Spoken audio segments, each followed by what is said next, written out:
L'actualité, mesdames et messieurs, l'actualité aujourd'hui, c'est ensemble. J'ai le plaisir de recevoir un cadre de ce grand parti de Moïse Katumbi, parce que l'actualité aujourd'hui est marquée par le chairman, comme on a l'habitude de l'appeler. Est-il encore de l'union sacrée ou pas? Mais en tout cas, les tweets fusent et je vais vous en lire quelques-uns par rapport aux prochaines activités de Moïse Katumbi et avec un de ses cadres, un de ses membres, je peux me le permettre, un de ses lieutenants, comme on dit. Avec Laurent Onyenba, nous allons parler un peu d'ensemble, nous allons parler de la CENI, nous allons parler de l'enseignement dans notre pays et nous allons un petit peu aussi parler économie parce qu'on a deux fois tendance à oublier ce grand secteur. Laurent Onyenba, très heureuse de vous retrouver. Je sais que vous êtes fatigué puisque vous venez de plaider pour Matata Pognou. La question que les internautes et ceux qui nous suivent veulent savoir, vraiment question directe, en prison ou pas?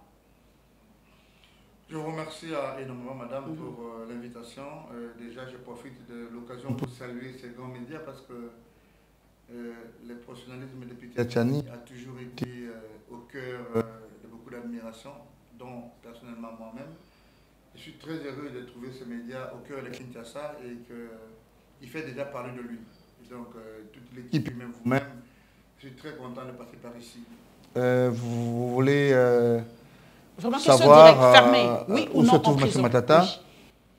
Classiquement, je ne peux pas aborder une question dans une affaire où je suis moi-même avocat. Vous avez vu déjà que dans la toile, ça va dans tous les sens. Parce que j'ai demandé uniquement au président de la Cour constitutionnelle si on pouvait discuter sur la remise à une semaine au lieu de 2 semaines. Et que, John Lungi l'a d'ailleurs tweeté, il a dit entre avocats, on se connaît, donc on vous a humilié carrément. Ça n'est pas de l'humiliation, c'est comme ça que ça se discute dans les médias. Et les gens m'ont appelé pour que je réalise. Non, on ne réagit pas comme ça, c'est comme ça. Ce n'est ni humiliation ni quoi que ce soit, et donc voilà. Donc, je voulais donner l'information, M. Matata n'est pas en prison, et donc la Cour l'a si bien dit, vous avez suivi en direct. La Cour a dit que M. Matata comparait un homme libre. Okay. Et donc, M. Matata est chez lui, et la Cour a demandé une remise à 2 semaines pour obtenir un interprète pour M. Grobler. C'est qui celui-là? Grobler est un co-accusé de Matata, qui gérait justement le projet Bukanga Lonzo. Et donc, il est chez lui à la maison. Il est chez lui à la maison. Donc, l'information est passée, soyez calmes. Les pros et anti-Matata, vous avez la réponse, Matata n'est pas en prison. Nous allons commencer quand même par le social, parce que c'était vraiment le leitmotiv de ce nouveau régime, le peuple d'abord. Je suis passé ce matin par l'ONATRA, et ça bardait à l'ONATRA. Et j'ai ouï dire, j'ai fouillé, et mes sources m'ont dit qu'il y avait encore une marche avortée des enseignants congolais qui demandent toujours vraiment l'amélioration de leurs conditions de vie. La question que je veux poser à Laurent Onyenba, c'est dans le cadre juridique, parce que ces derniers temps, Laurent, il y a une guerre entre l'Église catholique et les PST. À qui appartiennent les écoles catholiques? Est-ce que les terres où sont bâties les écoles catholiques appartiennent à l'État, puisque selon une loi, la loi Bakajika, le sol et le sous-sol appartiennent à l'État. Est-ce que la convention entre les catholiques et le gouvernement peuvent être rompues? Est-ce que le gouvernement peut reprendre? C'est vrai que c'est plusieurs questions, mais ça, c'est pour que vous compreniez. Est-ce que l'État congolais peut reprendre ces écoles et laisser voilà, les catholiques libres un peu? Bon, je commence d'abord par l'ONATRA. J'ai dit en une ligne que le droit de grève est garanti et que cette entreprise est de plus en plus devenue comme un éléphant blanc. Vous avez vu, mais la semaine passée, ça chauffait énormément.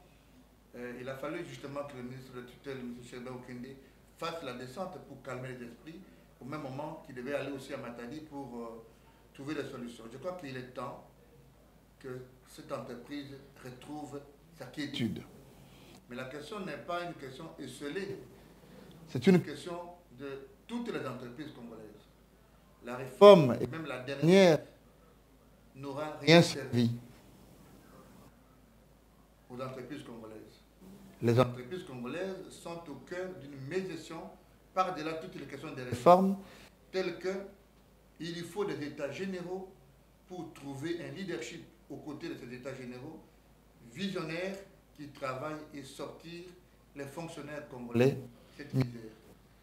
la tension salariale, les impayements, les politiques de CRR sur les têtes des entreprises sont des mots aujourd'hui qui les caractérisent. Je donne un exemple. Vous pouvez trouver à la DGI un agent de deuxième classe qui touche une prime qui est supérieure à un professeur ordinaire. L'argument, c'est que lui, la DGI a mobilisé des recettes. Mais est-ce que dans un état normal, dans une société des hommes normaux, il est possible de quantifier l'effort intellectuel du professeur à la formation de la jeunesse et comment on va appeler ça, les mobilisations de recettes d'un agent de seconde classe à la DGI? Tout ça est à mettre dans le compte du tâtonnement que nous avons au niveau du sommet de l'État. Il faut que les dirigeants, dans les politiques publiques, ne voient pas des questions isolées dans les entreprises, mais qui prennent la question dans sa globalité pour finalement proposer une hiérarchie de responsabilités et de récompenses en termes de salaire, parce que le salaire a un caractère alimentaire. On ne peut pas considérer que dans un même pays, quelqu'un ait un salaire de 25 000 $ avec des avantages en un mois de plus de 100 000 $. Et ça, on n'a pas posé la question sur ses efforts intellectuels, son diplôme, son parcours, son background. Parce qu'il vient un jour d'être politicien et qu'il est la femme ou le petit frère de la femme d'un leader, il est devenu ministre ou mandataire, et qu'un enseignant d'université qui forme depuis 30 ans a un salaire de 1 500 $ au taux de 93. De 93. D'ailleurs, 92, hein, c'est 92 d'ailleurs. Et donc, la question de l'emploi est une préoccupation de toutes les autres entreprises. Vous allez à la SONAS, les gens tournent des pouces, vous allez par-ci, par-là, et ça, c'est l'héritage que Kabila nous a laissé. J'ai toujours dit au président Félix Tshisekedi, j'ai pensé qu'il pouvait faire la différence en proposant, par exemple, qu'on fasse des états généraux de nos entreprises. Mais en 3 ans, que peut-il faire? Kabila a détruit en 18 ans, en 3 ans. Tous les fonctionnaires qui sont dans les entreprises de notre pays, madame, sont le fruit de ce que moi j'ai appelé les transferts croisés. Vous êtes DG au FPI, vous recommandez à l'INSS, vos cousins, vos neveux, les femmes de vos frères. Et celui de l'INSS recommande au FPI, celui du FPI recommande à la DGDA. DGDA, l'INP. Et c'est la même chose. C'est des petites filles qu'on recrute, qui se marient tout de suite après et qui passent à longueur de journée à faire le travail n'est pas fait. Et quelles sont ces entreprises qui peuvent mobiliser de l'argent? L'expertise n'est pas avérée. Vous me voyez, moi, en train de finir carrément l'âge de recrutement sans avoir travaillé. Vous connaissez une entreprise sur le boulevard où on a lancé l'appel d'offres ou bien un test et que les gens ont fait des tests et puis n'ont pas réussi? Va à l'INSS, toute la jeunesse qui est là-bas, ce sont des recommandés de la dernière heure du PPRD. Va à l'OCC. Tous ces jeunes que vous voyez faire des débats à la télévision sont des agents à l'OCC, à la RVA. Et aujourd'hui, vous avez suivi le débat avec Pamou à la RVA. Il est venu avec 200 personnes pour faire engager des combattants à la RVA. Kabila est parti, mais le kabilisme est resté. On peut me dire que les mieux kabilistes sont ceux qui l'ont remplacé. Et c'est très dangereux. C'est très dangereux. Nous devons désormais réfléchir sur nos politiques publiques parce que l'équilibre social en dépend. On ne peut pas considérer que si aujourd'hui c'est un Moussoïli qui est à la tête du pays, dans toutes les structures de l'État, on parle en Swahili, on recommande en Swahili, l'armée parle en Swahili, les réunions se font en Swahili. Mais le chef de l'État en a parlé, si il ne veut plus du tribalisme. Tout se fait en Chiluba. Si c'est la Moutetela qui est ministre, tout se fait en Tétela. Si c'est le Moukongo, c'est le Yann Divé. Ça doit s'arrêter. Nous sommes, quoique je critique scientifiquement la morphologie de notre État comme telle et les faiblesses de notre nation comme telle, mais nous devons colmater les peu qui nous restent parce que nous ne sommes pas un peuple si nous n'avons pas confectionné notre identité commune, l'équilibre social. Les salaires doivent être hiérarchisés au prorata des efforts scientifiques, des backgrounds. Je viens à la question de l'enseignement. Madame, mais moi c'est une honte. Et j'ai suivi des juristes. Vous savez, dans notre pays, tout le monde est juriste. Autant que de vous parler ici des incursions ou de l'échange que j'ai eu à la Cour constitutionnelle. Mais que tu vois, ça va dans tous les sens. On est aujourd'hui dans la civilisation de l'oralité. Une imbécilisation collective qui s'instaure au travers des réseaux sociaux où tout le monde a droit à la parole, même quand il n'en connaît pas les méandres. On ne peut pas commenter la discussion qu'il y a entre l'Église catholique et l'État sans lire la Convention. On les appelle des écoles conventionnées catholiques. À l'origine, ces écoles appartenaient à l'Église catholique. Et qu'au terme d'une discussion, a voulu prendre en charge ces enseignants au regard de la formation, de la production scientifique de ces écoles. Mais nous sommes tous le fruit de l'Église catholique. Même le chef de l'État a étudié à l'Athénée de la Gombe. Ah, c'était pas au collège Boboto? Je ne sais plus trop bien, mais en tout cas, dans une école catholique. Okay. Je ne donne que l'exemple de mon Sankourou natal. Toute l'intelligence que vous voyez au Sankourou, du moins les étoiles, sont le fruit des catholiques. Qui n'a pas étudié au petit séminaire, qui n'a pas étudié au collège Saint Albert le Grand, vous connaissez, Lambert Mende est taxé d'homme verbe facile. Vous voyez Christophe Lutundula. Qui est aujourd'hui les chouchous des... Les chiots Kitundu. Ok? Les chérubins au Kende, quoi qu'à Kindu, c'est la même chose. À Kinshasa, mais l'élite, le débat est tenu par le produit de l'Église catholique. Vous-même, vous êtes l'exemple, le lycée de Kimwenza. Je pense que je n'ai pas... Alors, comment aujourd'hui on peut s'organiser pour dire que l'Église catholique en fait de trop?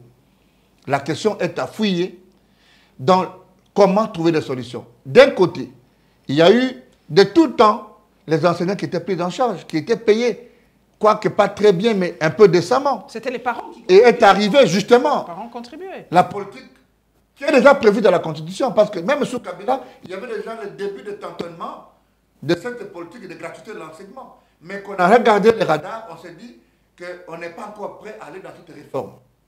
Aujourd'hui, une volonté qu'il faut saluer parce que gratuité de l'enseignement signifie alléger la tâche aux parents. Maintenant, est-ce qu'on ne pouvait pas aller palier par palier? Est-ce qu'il fallait décréter la gratuité complètement? C'est des questions autour desquelles il faut discuter comme des responsables. Aller dans les extrêmes. Et moi, je suis confiant que le ministre Tony Mwaba, qui est un enseignant de droit, qui connaît les besoins de notre formation, est la pièce maîtresse pour tempérer les jeux, on les connaît dans les extrêmes. Comme j'ai suivi des gens dire, même la réponse de l'abbé Chollet, moi je ne l'ai pas beaucoup apprécié. Okay. À ce niveau de responsabilité, on ne peut pas dire, ok, retirez vos écoles, comme pour dire retirez vos agréments, mais laissez-nous les bâtiments. Ce jeu de mots n'est pas au profit de la jeunesse. Nous avons besoin de voir les responsables engager de vraies discussions sur cette question et permettre aux enfants d'aller à l'école. Le droit foncier passe par là. Nous savons que le sol et le sous-sol appartiennent à l'État. Et donc, les personnes n'ont que le droit de jouissance, mais il y a un contrat d'occupation perpétuelle. Mais l'État, c'est qui? La question à laquelle les gens qui réfléchissent au bout du nez ne voient pas. L'État, c'est toi. L'État, c'est moi. L'État, c'est monsieur qui est derrière la caméra. Et donc, si l'État commence à travailler contre la personne ou les personnes qui le composent, c'est que nous ne sommes plus dans un État, on est dans une jungle ou bien dans une juxtaposition étourdie de personnes. Nous ne pouvons pas utiliser les moyens de l'État, les instruments de l'État, le pouvoir de l'État contre la population qui est censée en bénéficier. Et curieusement, c'est parce que ça doit servir à un discours politique. C'est malheureux. C'est malheureux. Ils doivent vraiment se mettre autour d'une table. Je crois que le dialogue a repris avec le bon syndical. Et je crois qu'après 3 semaines que nos enfants sont à la maison... J'ai complètement confiance que M. Tony Mwaba sait trouver des leviers importants pour engager la discussion et trouver la solution pour que les enfants rentrent à l'école. Mais il n'y a pas de honte à dire qu'il est possible aujourd'hui de réévaluer la gratuité. Hein. La gratuité. Il n'y a pas de honte. Mais ça sonnera comme un échec pour l'UDPS. Non, il n'y a pas d'échec. On ne peut pas faire de l'avenir de nos enfants un chèque à blanc pour justifier une opinion politique ou un combat politique ou un programme politique. Il n'y a pas de honte aujourd'hui à engager la discussion pour voir, pour autant que ça intéresse les politiques, la gratuité à 50%. Pour que les parents contribuent parce que les enseignants sont clochardisés, madame. Tu sais, nous devons mettre le sérieux dans ce que nous faisons. Si vous allez en Afrique du Sud ici, les recteurs de l'université de Pretoria a un salaire supérieur à celui du chef de l'État. C'est parce qu'ils ont pris pour l'évier de développement futur la jeunesse et l'enseignement.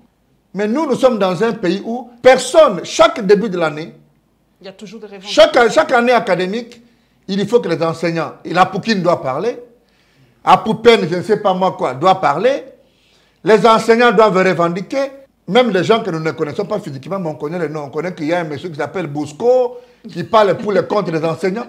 Est-ce que c'est normal? Quel est le jour où le gouvernement va devoir tabler sur la question de l'enseignement et décider, madame, de dire que l'enseignant congolais doit être décemment payé? Et même cette question de zone salariale, c'est une honte. À Kinshasa, c'est une honte. Donc, quelqu'un qui vit à Kinshasa, c'est moins. OK? Vous êtes à Bumba, vous prenez par exemple $100, vous prenez votre bateau, vous arrivez en Ngaba, vous devez avoir 250. Mais ce n'est pas de l'équilibre social. Ça viole même intentionnellement notre constitution, qui parle de l'équilibre dans notre manière d'être comme peuple, comme nation, comme société. Merci beaucoup en tout cas Laurent. Nous allons faire une petite incursion chez l'IGF parce que je viens de voir ici que Christophe Rigaud dit que l'ODPDRDC dénonce les dérapages budgétaires de la présidence de la République. 93 millions de dollars de dépassement en septembre 2021 contre 18 en 2020, 445 collaborateurs recrutés en 2019 et 1096 en 2022. Une gabegie financière couverte par l'IGF, accuse l'ODEP. Alors j'aimerais bien savoir, nous avons suivi les propos de l'IGF par rapport à la présidence de la République, par rapport à tout ça. Il a dit que les dépassements budgétaires ne dépendent pas, je crois pas, je n'ai pas les mots fixes de ce qu'il a dit, mais beaucoup disent qu'il veut sauver un peu la présidence. Est-ce que c'est votre impression? Non, mais vous ne pouvez pas demander plus à l'IGF. Vous ne pouvez pas demander plus à l'IGF. L'IGF a toujours été accusé comme les bras séculiers d'un camp politique. Vrai ou faux? Il faut maintenant que des gens normaux prennent la responsabilité de le dire. Déjà du point de vue juridique, mais du point de vue légal, l'IGF est un service public qui dépend de qui? De la présidence de la République. De la République. Comment vous voulez, par cohérence juridique, que l'IGF aille auditer la présidence? Même de qui il y relève? C'est de un. Des deux. Le gouvernement passé, on a eu à dénoncer sous le ministre Sélé Yalagouli ici, le fait que l'enveloppe salariale globale de notre pays, 50% était affecté à la présidence de la République. Il est des structures qui ont complètement dédoublé toutes les structures qui composent le gouvernement. Si vous parlez de services qui sont autour du ministère de l'Environnement, vous allez les retrouver à la présidence. On a parlé ici de la structure de lutte contre la corruption. Son coordonnateur lui-même est allé en prison pour des soupçons de corruption. Est-ce que vous n'avez pas vu au procès de Vital Kamerhe la liste qu'on a affichée des salaires à la présidence? Donc, un opérateur de saisie à la présidence est mieux payé qu'un professeur ordinaire. C'est même, je voulais dire, lâche de croire que de ces dépassements budgétaires, vous attendez le résultat de l'IGF. Et madame, tu sais, nous blaguons avec l'argent de l'État. Ailleurs, vous faites la prison. On ne peut pas aujourd'hui pourchasser un groupe de gens dans les entreprises selon qu'il vient d'ensemble ou bien il vient de l'UNC et laisser. Vous connaissez qu'il y a des ministres. On a reproché à notre aîné Ité Ngongo ici l'argent de Covid. Il est dehors. Hein? Il est allé en prison. Mais il est sorti. Il a fait quelques jours. Déjà, le lendemain du jour, il a été arrêté. Le secrétaire général de l'UDPS, qui donnait des leçons de démocratie, d'état de droit, est allé le voir. En ce moment-là, il a omis le fait qu'il était secrétaire général d'un parti présidentiel et que sa présence en prison pour visiter un ministre honoraire arrêté du fait de détournement pouvait travailler le moral du juge et même de ceux qui devaient décider de son sort quant à l'obtention de la liberté provisoire. On l'a brandi comme quoi il était malade. Tous ces gens roulent carrosse, ils sont dans des restaurants, ils voyagent, ils partent. Mais s'il fait 2 jours en prison, il est malade. On connaît comment ça fonctionne. Il passe pas en Nganda, Semka, et le lendemain, il est à la maison quand on a oublié. Parce que le peuple congolais vit du sensationnel. Et on n'a pas l'esprit de suivi, de contrôle. Au-delà de l'esprit de suivi. Tu sais, c'est lui qui gère le ventre gère l'esprit. Et donc, pour autant que dans ces pays, on veut te salir, on te brandit comme un voleur. Et comme l'ensemble de la population est dans la faim, on estime que, comme on a dit pour être Haïbi, personne d'autre ne peut réfléchir dans le sens contraire. Mais le lendemain, quand tu corromps 2-3 personnes, tu sors, on dit, le Polet a fait une crise. Il y a même des Congolais qu'on a connus ici qui vomissaient le sang. Une semaine après, on les a retrouvés dans des boîtes de nuit quand ils sont sortis. Et ça, c'est le Congo. Et donc, n'entendez rien de l'IGF, mais je pense que le chef de l'État, en qui je crois encore, qui a planté le décor parce qu'aujourd'hui, le concept État de droit est un concept qui a un contenu. Même les magistrats savent que s'il veut vous imposer une injustice, vous pouvez crier et ça peut être entendu. Même si ce n'est pas réparé, mais ça va dans le sens de faire peur. OK? Cela est une avancée. Mais qui doit commencer par toiletter la cour. Lui-même l'a dit, à Beni, je crois, au cours d'un point de presse, il a dit, j'ai été au courant de mes collaborateurs qui continuent à influer sur les juges, les magistrats. Vous donnez raison à Zakari Babasoué par rapport à si je n'ai pas aimé sa conclusion en disant, je demande aux magistrats de ne pas les écouter. Non. Le président devait dire, dénoncer ces gens, que l'information m'arrive et que je les sanctionne. Parce que le chef, c'est la sanction. C'est comme si le chef nous envoie un message pour dire, je n'ai pas la force de les sanctionner. Vous, les magistrats, il ne faut pas seulement les écouter. Mais j'ai dit au président que ces choses n'ont pas cessé d'exister. Il faut, comme vous allez prendre les généraux de l'Est, vous les amenez ici pour finir la guerre à l'Est, il faut prendre les magistrats de Kinshasa, vous les envoyer à l'Est pour réparer tant soit peu la justice judiciaire. Ou plutôt l'injustice dans la justice judiciaire. Laurent Nimba, nous allons tout ensemble parce que le communiqué vient de tomber, je l'ai lu chez Olivier Kamitatou, le président d'Ensemble, Moïse Katumbi, est attendu à Kinshasa et il va engager des consultations et prendre une décision finale. Mais en tout cas, la grande majorité, une grande opinion semble dire que Moïse est déjà dehors, il a déjà claqué la porte, le cœur n'y est plus dans cette union sacrée. Et donc c'est ça un peu là où nous en sommes aujourd'hui avec la position officielle, c'est où? D'abord, la position officielle n'est pas venue. Parce que je serai informé de la position officielle. Okay. Je suis cofondateur du parti, je suis cadre du parti. Moi, j'ai un souci parce que je l'avais dit au président Moïse Katumbi, et je le dis encore une fois, que nous avons souffert dans ces pays sous Kabila. C'est-à-dire que vous pouvez finir votre jeunesse et vous n'avez jamais travaillé parce que vous n'êtes pas du PPRD. Je vous ai dit ici que toutes les entreprises publiques qui sont dans ces pays, ce sont les jeunes garçons du PPRD. Je connais des listes, tu vois, 2017, à la fin, avant 2018, on a bombardé les jeunes du PPRD à l'INSS, sans titre ni qualité.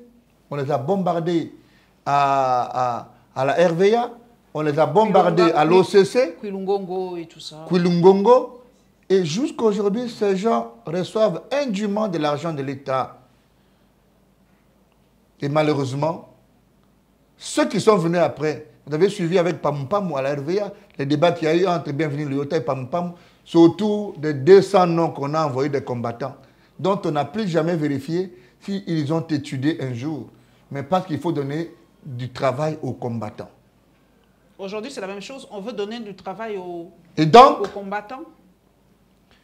Moi, j'avais dit au président Moïse Katumbi, pour ne pas porter le chapeau, pour ne pas porter ce bilan que je vois négatif dessiné, parce que nous soutenons notre frère Félix Tshisekedi, avec qui on a fait les combats de l'alternance. Et ce combat de l'alternance n'a pour soubassement que les pénaltys dont a fait Peter Tchani un documentaire. Les 3 faux pénaltys. C'est ça l'histoire de l'alternance dans notre pays. Soutenons le président au niveau de la majorité parlementaire. Mais je dois avouer que le président Moïse Katumbi ne m'a pas compris. Les faucons d'ensemble ont été plus forts que les colombes. Et j'ai dénoncé au président quand j'ai décidé de le suivre politiquement en disant, Monsieur le Président, j'ai peur parce que je vois des gens qui ont été avec Kabila, les fils, les pères et même Mobutu être autour de vous. Quelle est la garantie que vous nous donnez comme jeunes à vous suivre, que nous n'allons pas venir faire les lits de ces gens qui n'ont pour propension que d'aller au pouvoir. Si ce n'est pas lui, c'est son enfant. Si ce n'est pas son enfant, c'est sa femme. Il m'a dit, Laurent, vous allez voir la différence. Je repose la question au président Moïse Katumbi. Est-ce qu'aujourd'hui, nous avons la différence? Deuxième chose, j'ai dit au président Moïse Katumbi, nous savons comment ça fonctionne au Congo. Les gens viennent en politique avec leurs enfants. Vous ne connaissez pas mon père. Je ne suis pas prêt à venir ensemble accompagner un groupe d'individus, donc le papa et l'enfant. Si le papa meurt, l'enfant prend le relais. Je pose la question au président Moïse Katumbi. Est-ce qu'aujourd'hui, on n'a pas franchi, nous aussi, la ligne rouge au thème des valeurs telles que dessinées? Troisième élément, je lui avais dit, quittons ensemble, plutôt quittons l'union sacrée. Parce que nous devons avouer que l'union sacrée n'aurait jamais eu de sens. Vous avez cautionné, vous avez donné de la n'aurait jamais eu de chance. Vous avez donné une plus-value à l'union sacrée. Je dis, les concepteurs de l'union sacrée, les lettres de noblesse vont à Modeste Bahati, qui déjà, à son origine, dans la guerre qu'il menait après avoir raté au Sénat, et vous savez qu'il était en guerre contre le système de Kabila, il a imaginé comment reconfigurer la majorité au niveau du Parlement. Et le président a mordu à l'idée. Après que le président ait mordu à l'idée, il fallait Moïse Katumbi et Jean-Pierre Bemba pour donner corps à l'union sacrée. Mais ça pouvait se limiter au niveau du Parlement pour éviter ce que j'appelle du chantage. On vous a payé en monnaie de singe. Déjà, les postes qu'on a occupés n'ont jamais été des postes au prorata de ce qu'on valait politiquement. On vous a payé en monnaie de singe. Maintenant, regardez l'essentiel. Même à la CENI, vous n'avez rien. Regardez l'essentiel. Les débats devaient se faire aussi au niveau du gouvernement que conformément à la loi au niveau des responsabilisations des animateurs de la CENI. Première chose, vous avez suivi Augustin Kabouya dire que Salomon Kalonda et Olivier Kamita sont venus discuter des postes ici, notamment les postes de vice-président et de rapporteur. Ils n'ont pas eu, c'est comme ça qu'ils ont refusé d'envoyer les gens. Mais c'est de la duperie politique. Soit on fait de la duperie politique, soit on brandit son ignorance. Mais la politique, ce n'est pas l'Église. Ceux qui veulent nous dire qu'ils sont pour des élections libres et transparentes doivent nous dire aussi pourquoi ils tiennent coûte que coûte à contrôler la CENI. Pas que les gens veulent prendre des Congolais pour des naïfs. Deuxième chose, les députés qui sont aujourd'hui présentés comme FCC transfuges, ils ont quel cadre juridique au niveau de l'Assemblée parce qu'à partir du moment où ils ont quitté leur formation politique en droit, ils sont comme des non-alignés. Donc, ils n'ont pas un cadre juridique qui puisse sous-tendre le choix pour que désormais, ils puissent désigner des animateurs. La Cour constitutionnelle en dehors du groupe de cash. A dit autrement. Madame, autre chose. La Cour constitutionnelle a dit autre chose. Madame, je vais en venir sur la question de la Cour constitutionnelle. En dehors du cash, qui est un groupe homogène, qui a un accord qui est connu, l'Union sacrée n'a aucun cadre juridique. J'ai suivi mon frère et confrère Peter Kazadi dire que Katumbi doit quitter l'Union sacrée. Mais en droit, l'Union sacrée est un vide juridique. On ne quitte pas d'un vide. L'Union sacrée est une sorte de toile d'araignée. C'est la vision du chef de l'État. Non, mais toute vision... Tu sais, madame, on n'est plus à l'époque de la civilisation de l'oralité. Toute vision doit avoir un champ juridique qui l'organise. L'Union sacrée n'est ni une plateforme électorale, ni un parti politique, ni un regroupement politique. C'est la vision du chef de l'État. Non, mais la vision, c'est quoi? Elle est écrite où? Pour qu'on fasse un débat. C'est de la dictature. C'est de la dictature politique. Le programme que vous devez faire ensemble. Et donc, avec Moïse Katumbi. Le vrai débat est dans ceci, madame. Ensemble, à deux groupes parlementaires qui s'identifient à Moïse Katumbi. Le groupe est homogène.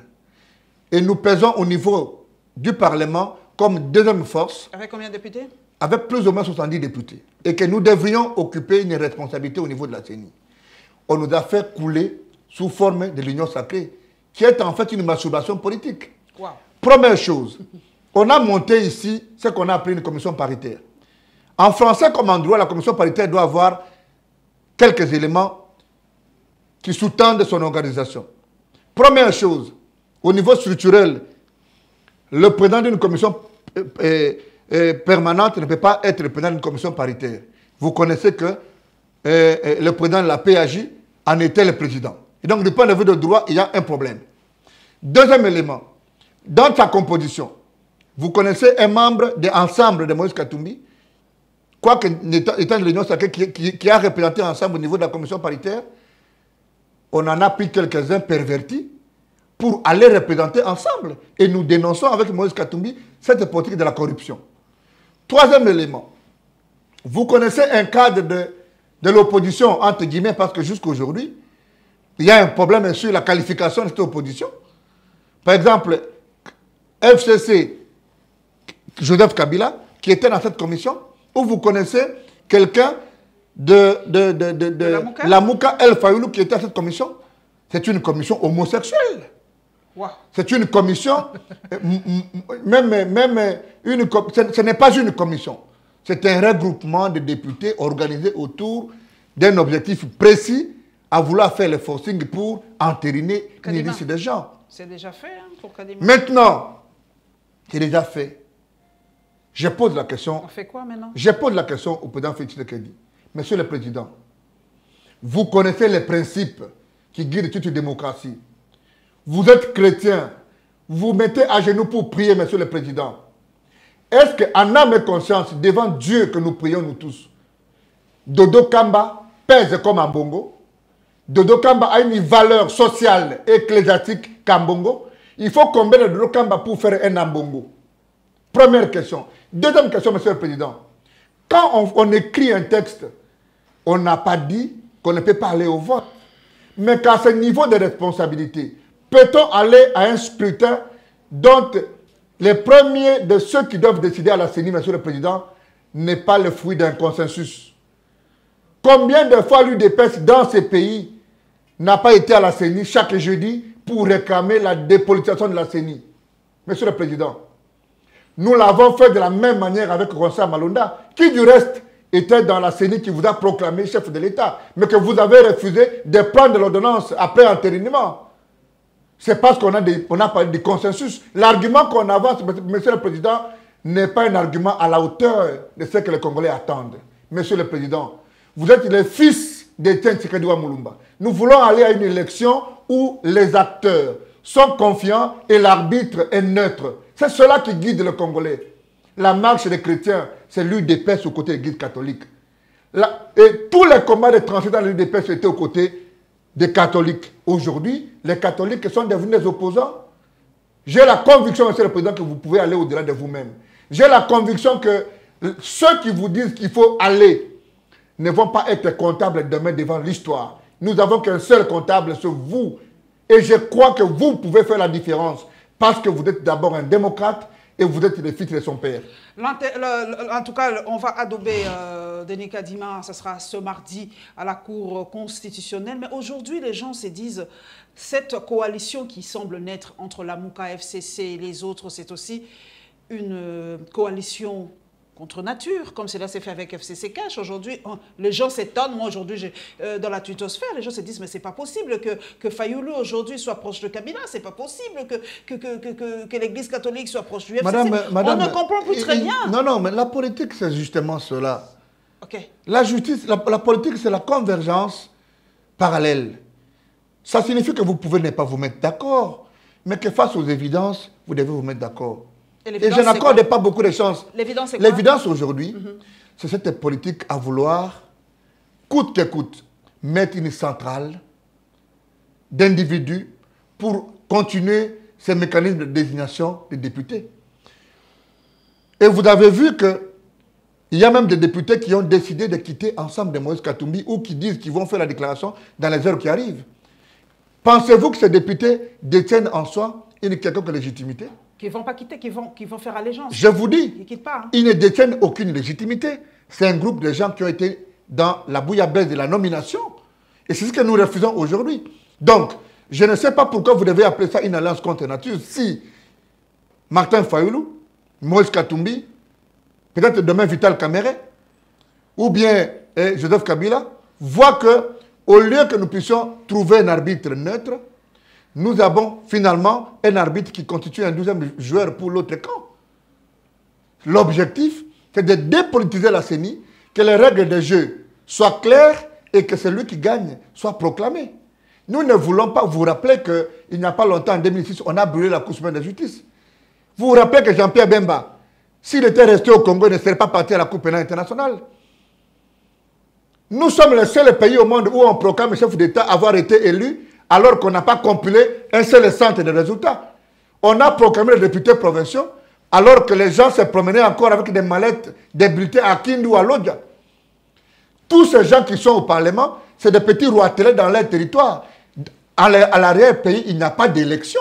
Chaque leader organise la fraude de son village, madame. Comment vous voulez que demain nous puissions avoir des réformes et des gens qui doivent être redevants vis-à-vis du peuple? C'est comme ça que les jours où les élections se terminent, ils savent qu'il a donné 200 000 $, 50 000 $ per leader, on l'a proclamé, et puis c'est fini, il filme sa voiture, il part. Moi, j'ai fait mes recherches sur les questions des partis politiques. J'ai toujours pensé que les partis politiques sont les structures à partir desquelles le développement de notre pays va partir. Pas que ce sont, l'unique structure à qui la Constitution donne le pouvoir de participer au suffrage, de former, d'encadrer le peuple. Mais jusqu'au jour où nous allons mettre les CE dans les partis politiques, nous serons toujours en train de tourner. Et c'est à ce niveau-là que je rentre sur ce que vous avez parlé de la Cour constitutionnelle. Nous sommes dans une démocratie des partis politiques. Nous sommes dans une démocratie parlementaire, une démocratie de représentation. Les sièges appartiennent au regroupement aux partis. Mais si un arrêt sort aujourd'hui pour dire aux députés que vous êtes devenu un homme libre, et au niveau de l'Assemblée nationale ou du Sénat, quand vous quittez un regroupement, vous devenez un non-aligné. Sur le pied de quelle disposition Mbosso estime que dans le partage des responsabilités, ce sont ces gens qui sont censés être non-alignés parce que beaucoup sont élus PPRD, d'autres sont élus AAC, AAB, qui sont en fait des mosaïques de PPRD. À quel moment ils ont un cadre juridique qui sous-tend leur organisation en vue de réclamer des postes? On ne peut pas être malhonnête politiquement au sommet de l'État. Madame, nous jouons avec la République. Nous jouons avec la République pour les intérêts des individus. Si hier, nous avons reproché la même chose à Kabila, et qu'aujourd'hui, l'UDPS qui nous a amené le discours de changement continue dans la même lancée, vous n'allez pas reprocher demain à Katumbi, à Kabila, ou bien à Fayoulou, ou bien à Kamere. De se mettre ensemble. Et l'histoire, dans la vie, il faut savoir prendre des dates. L'histoire va prendre des dates avec des gens qui font des gesticulations par la politique de la corruption. Par la politique de croire que si on a donné 100 000 à 3 individus qui sont clés à un moment donné, on a résolu un problème. Le peuple n'est pas amorphe. Un jour, ce peuple parlera. Et l'histoire, la vraie, c'est écrit d'elle-même. Tu peux aller, je peux te recommander les mémoires dans le site Mbemamba, du village à la République. Je peux te recommander les mémoires de Léon Kengo-Adondo. On peut prendre l'histoire récente. Tu vois le déroulement du procès Tchébéa. Tu entends les révélations. Ceux qui gouvernent doivent se mettre en tête qu'on n'est pas fort tout le temps. Que la vie n'est pas éternelle. Nous avons la chance d'avoir un chef d'État qui est chrétien, qui croit en l'avenir, mais le chef de l'État, monsieur le président, vous êtes mal entouré. Les gens qui sont autour de vous vous trompent. Monsieur le président, le jour où vous allez regarder la montre pour vous justifier, vous n'aurez plus personne autour de vous. Joseph Kabila est seul aujourd'hui, devant l'histoire et devant le destin. Nous refusons que ce soit le cas parce que nous avons fait le combat à vos côtés. Nous avons combattu un système, mais j'ai la nette impression que Kabila est parti, mais le kabilisme se porte très bien mieux que sous Kabila. Mais il a déboulonné les systèmes, non? Non, non, aucun système n'a été déboulonné. Il a parlé lui-même de la corruption des juges. Aujourd'hui, il y a un groupe comment dirais-je, de gens qui vivent au Panthéon et notre groupe vit dans la crasse. Nous sommes le Congo avec plus de 80 sortes de minéraux. Il y a des pays au monde qui vivent de gaz. Au Rwanda, on exploite. Chez nous, notre propre gaz est devenu une menace contre nous. Les poissons meurent de vieillesse à l'océan et dans des fleuves. De mon balcon, dans ma résidence, je vois l'eau du fleuve, mais que l'eau n'est pas au robinet. La SNEL et la Régie des eaux ont trouvé pour les motifs la publicité dans les radios pour faire peur aux Congolais sur les coupures de courant, des déterrement de câbles. En tout cas, je ne sais pas. Et même la campagne pour dire éteigner les ampoules, c'est une honte. Ça signifie qu'ils n'ont aucune capacité de gestion dans leur tête. Va à Dubaï, toute la ville est éclairée. Est-ce que Dubaï a un potentiel hydrographique comme nous, comme le nôtre, pour créer des barrages? Nous avons combien de barrages? On en a identifié plus de 60 dans ce pays. On a un barrage qui peut éclairer la moitié de l'Afrique, même toute l'Afrique, une partie de l'Asie.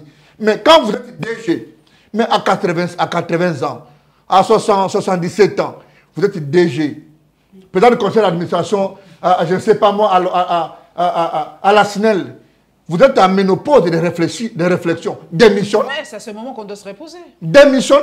Arrêtez de nous faire... Et même les radios qui publient, même si vous avez 200, 300 $, refusez de faire la campagne de dire non, on va couper le courant. Moi, j'attends toujours que quelqu'un un jour chez moi, parce que moi, pour avoir le courant et l'eau chez moi, j'ai acheté le câble moi-même, j'ai acheté le tuyau moi-même. Il y a une loi comme ça obsolète qui dit non, non, à partir du moment où les tuyaux sont placés, c'est une propriété de la régie des eaux. Je dis, mais c'est quel droit ça? C'est le droit que moi j'ai enseigné, puis que j'ai appris que j'enseigne.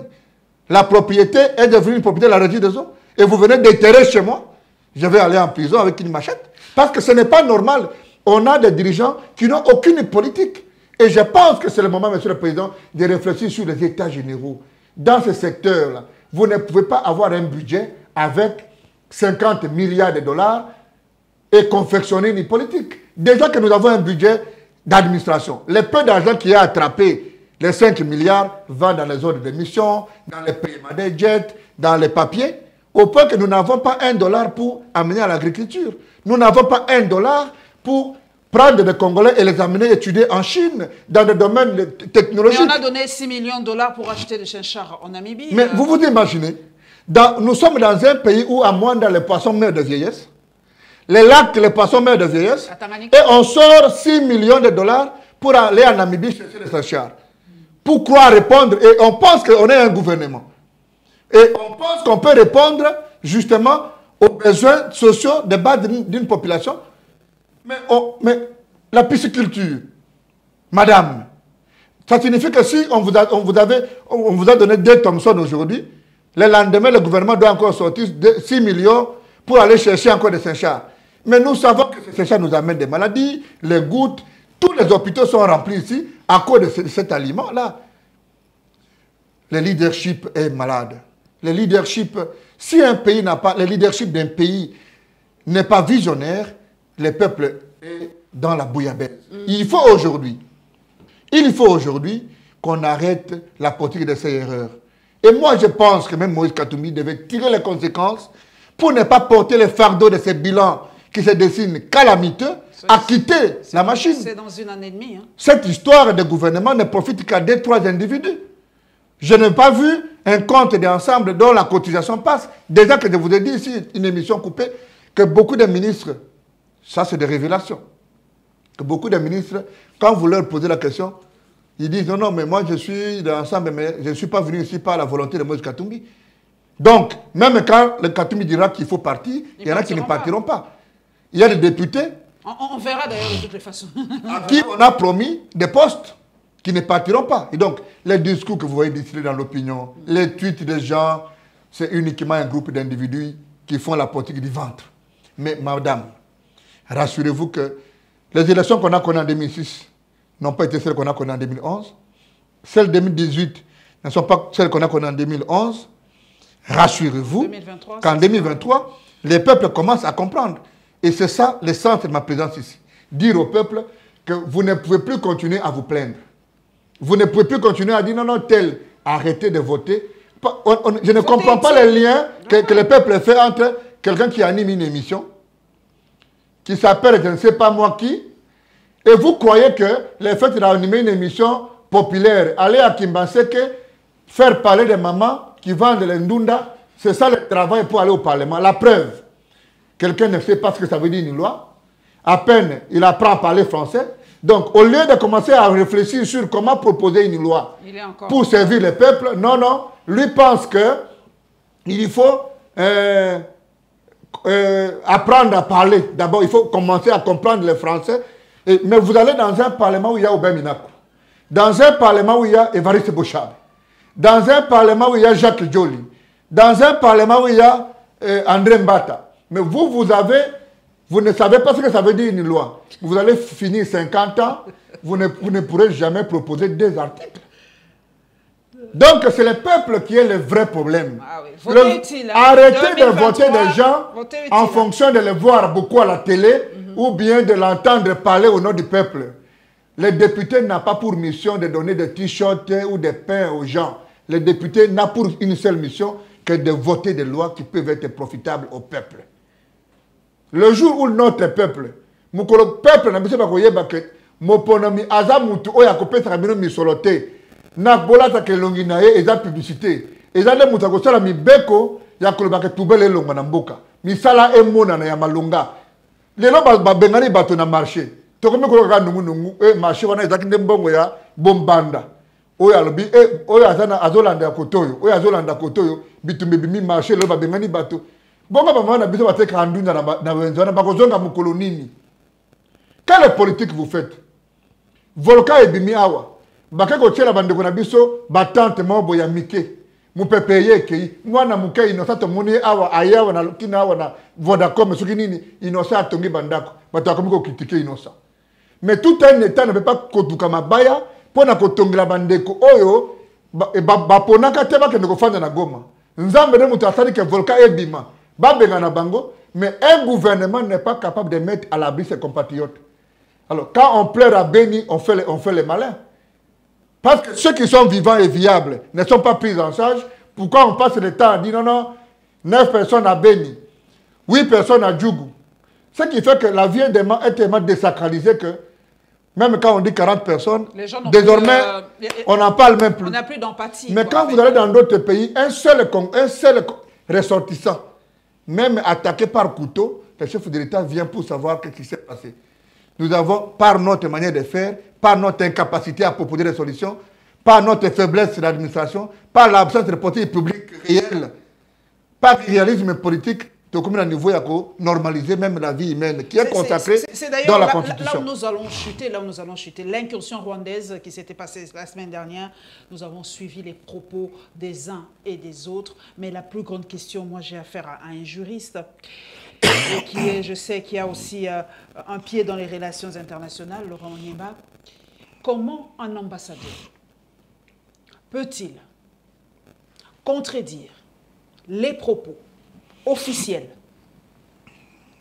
d'une armée et dire que non, ce sont des menteurs, ce sont des mensonges, et qu'il n'y ait aucune réaction officielle. Je dis une réaction sérieuse, je viens de dire sérieuse parce qu'il y a des réactions sérieuses par rapport à ses propos. Et cet ambassadeur est là, il mange tranquillement, il sillonne, il est reçu dans tous les salons politiques, mais qui... Moi, je suis dépassé par rapport à... Je crois qu'il y a une double dimension, madame.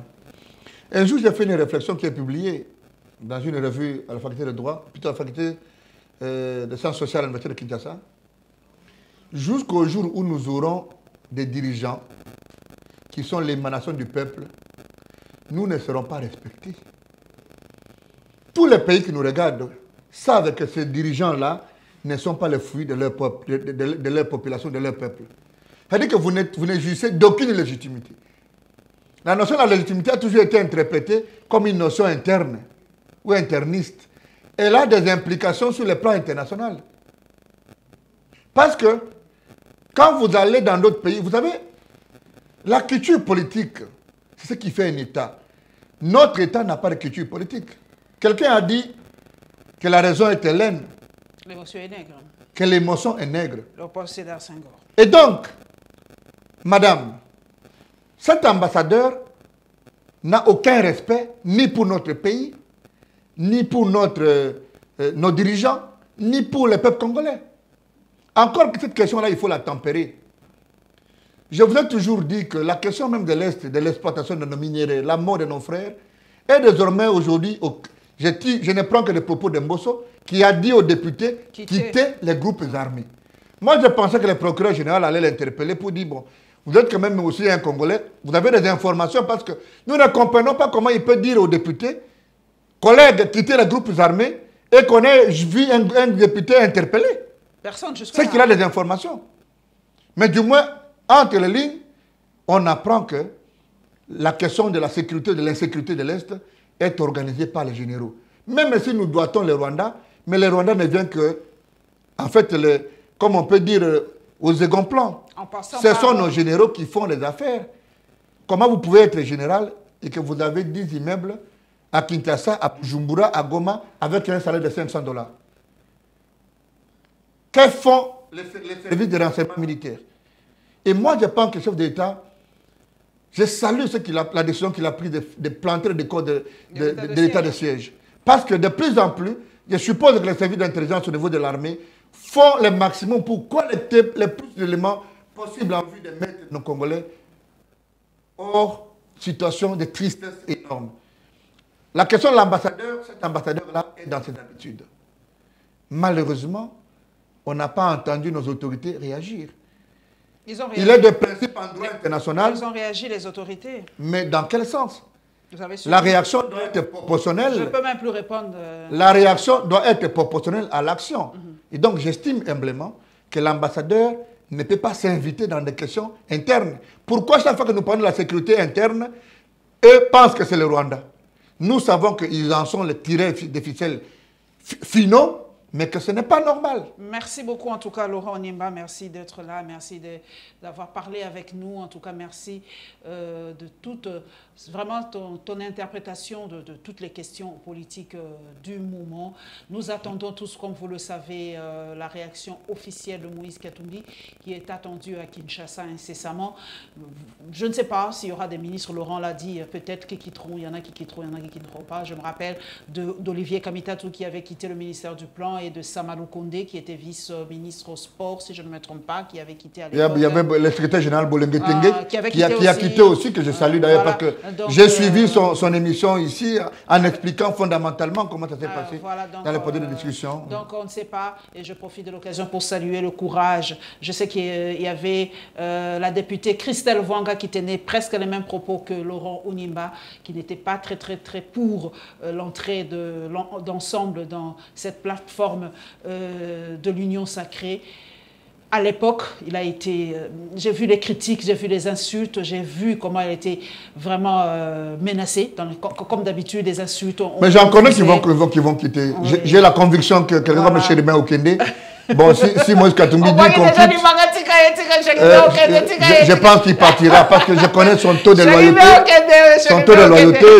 Je connais tous les aînés. Bon, écoutez, on va évaluer tout le monde à l'œuvre.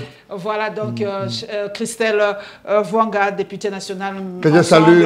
Nous attendons aussi la position de Mike Mukeba Ikoso. Nous attendons vraiment, ensemble est là. Et les Tamboué, voilà, Daniel Safou, voilà, mes amis. Nous attendons tous leur position. Et quand vous avez parlé de la Régie des eaux, j'essaie vraiment d'interpeller les autorités de la Régie des eaux. Arrêtez de nous menacer. Parce que chez moi, chaque matin, il y a un gars qui passe avec son mégaphone. Ça nous terrorise à la fin. Ce n'est pas une bonne communication. Vous terrorisez nos enfants, vous nous terrorisez. Ce n'est pas une bonne... En tout cas, la Régie des eaux, je profite de ma caméra et de mon micro pour lancer ce message. Arrêtez de nous terroriser. Vous n'êtes pas des terroristes. Je suis désolée, mais ça nous terrorise, en fait, ce genre de communication. Nous allons nous retrouver prochainement avec un autre spécial débat. Que Dieu vous bénisse et que Dieu bénisse la République démocratique du Congo. Merci.